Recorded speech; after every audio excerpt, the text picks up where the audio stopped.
मीरपुर नाम के शहर में तेजस अपनी पत्नी नीरू के साथ रहता था। पति पत्नी दोनों ही नौकरी करते थे। एक दिन तेजस गांव अपनी माँ के पास फोन करता है। हेलो, प्रणाम माँ। जीते रहो माँ, तुम दादी बनने वाली हो। हैं? अरे वाह, ठीक है बेटा, मैं कल ही आती हूँ। जब माँ जी शहर पहुंची तो बेटी बहू ने बहुत अच्छे से स्वागत किया। लीजिए माँ जी, चाय।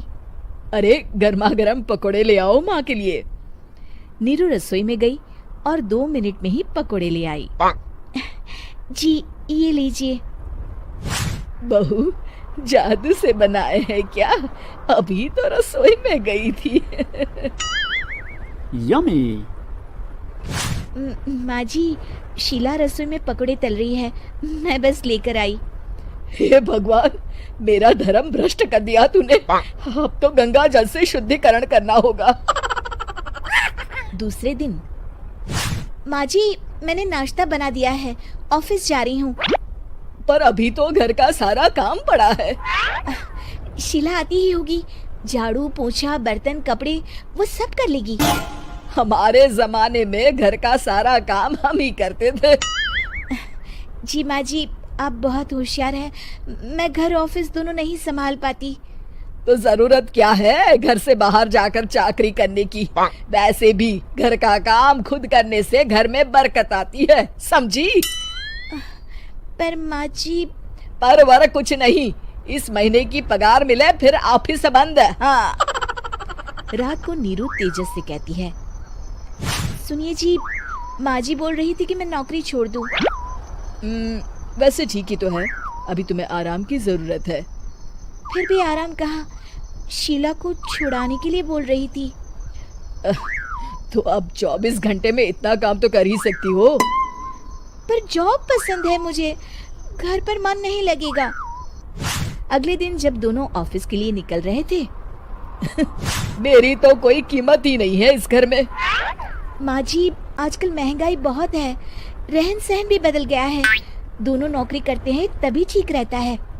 अच्छा, तू कहना क्या चाहती है? मेरा बेटा तुझे बिठा के खिला नहीं सकता?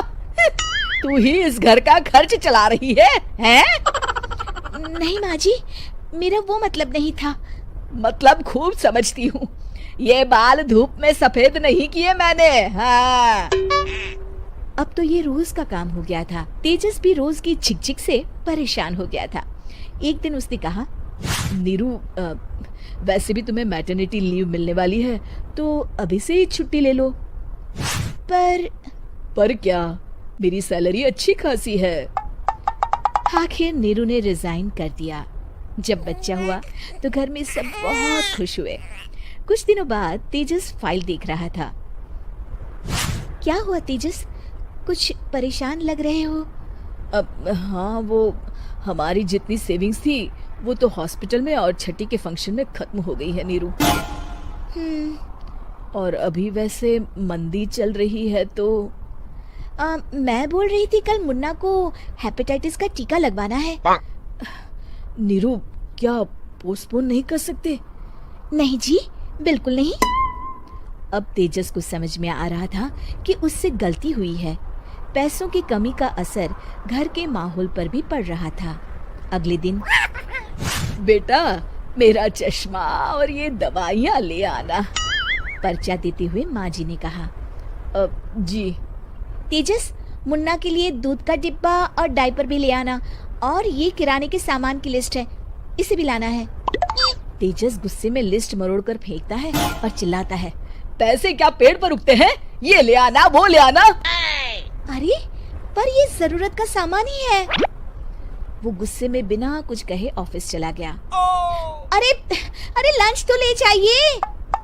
नीरू दौड़कर डिब्बा पकड़ाती है। एक दिन खाना खाने के बाद, नीरू, अब तो मुन्ना कुछ बड़ा हो गया, तो अब तुम वापस ज्वाइन कर लो ना जॉब। पर इस रिसेशन में जॉब मिलना बहुत मुश्किल है। ट्राई तो करो। फिर मुन्ना? माँ जी है ना, और एक फुल टाइम मेड भी लगा लेंगे। पर माँ जी उन्हें तो पसंद नहीं। तभी माँ जी वहाँ आ जाती है और प्यार से नीरू के सर पर हाथ फेरते हुए बोलती है, अब मेरी समझ में आ गया बहू, पहले के और अब के समय में अंतर है। तुम काम शुरू करो, मुन्ना की जिम्मेदारी मेरी। मेरी प्यारी माँ जी। ये कहकर नीरू उनके गले लग गई। शिक्षा, परिवर्तन संसार का नियम है, हमें भी समय के साथ चलना चाहिए।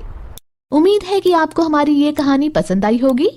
कृपया हमारे चैनल को सब्सक्राइब करें और सभी अपडेट्स के लिए बेल आइकन जरूर क्लिक करें। और हाँ, वीडियो लाइक और शेयर करना मत भूलिएगा। Bye bye.